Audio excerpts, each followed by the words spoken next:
dans les récents propos du président Emmanuel Macron concernant le Sahel. La première traduction est la suivante. Le président Macron dit que Mohamed Bazoum, le jeune tard de Niamey qui a fait boum, a été renversé parce qu'il est d'une ethnie minoritaire. Et le Premier ministre burkinabé souligne la contradiction suivante. Mais s'il est d'une ethnie minoritaire, comment est-il fait pour être soi-disant élu démocratiquement? Qui a élu Mohamed Bazoum à la tête du Niger? Voilà la question de fond qui se cache derrière cette première contradiction.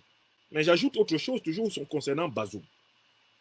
Si Bazoum était majoritaire dans le pays, on aurait au moins observé à travers le pays des manifestations des bases populaires de Bazoum. Mais il y a eu une micro-manifestation de 2 tondus, 3 pelés le 26 juillet à Niamey. Et depuis lors, où sont passés les partisans prétendument nombreux de Bazoum? Les manifestations que nous voyons du nord au sud, de l'est à l'ouest, en passant par le centre du Niger, sont des manifestations populaires en faveur du CNSP. C'est vrai ou c'est faux? Ça, c'est un constat que chacun peut faire. L'écrasante majorité du peuple nigérien soutient la politique souverainiste, panafricaniste, nationaliste, patriotique, soutient la politique traditionnelle de l'actuel gouvernement nigérien. N'est-ce pas? Donc, nous avons la preuve flagrante. Où sont les prétendus millions de Nigériens qui auraient voté pour Bazoum? Où sont-ils passés?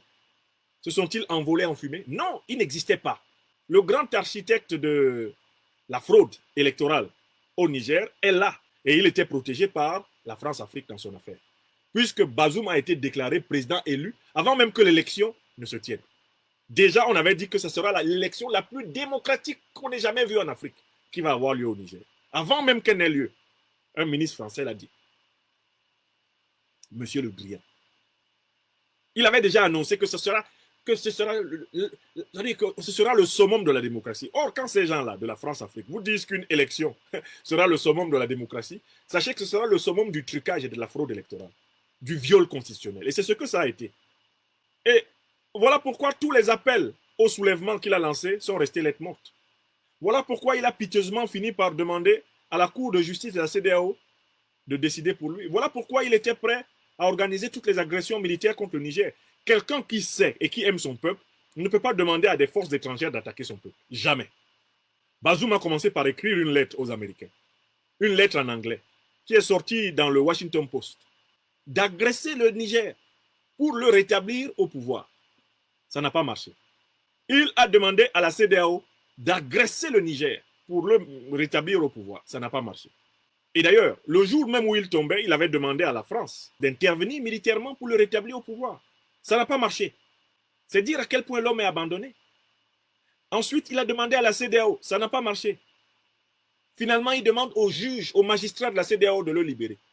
Je lisais les commentaires sous mes vidéoconférences l'autre jour. Je suis tombé sur un commentaire d'une personne dont j'ai oublié le nom, mais que je salue, et qui a dit que désormais, Bazoum a laissé pour lui à Dieu. Désormais, Mohamed Bazoum a laissé pour lui à Dieu. Mais il aurait dû savoir dès le départ que Dieu existait. Faire preuve d'humilité, demander pardon, chercher la réconciliation, que de vouloir montrer des muscles qu'il n'a pas. En fait, ces opportunistes, habitués à sécher leurs habits du côté où il y a le soleil, n'avaient aucune difficulté à lâcher Bazoum. Et le fameux Bazoum n'a-t-il pas dit que les terroristes étaient plus aguerris que l'armée nationale nigérienne?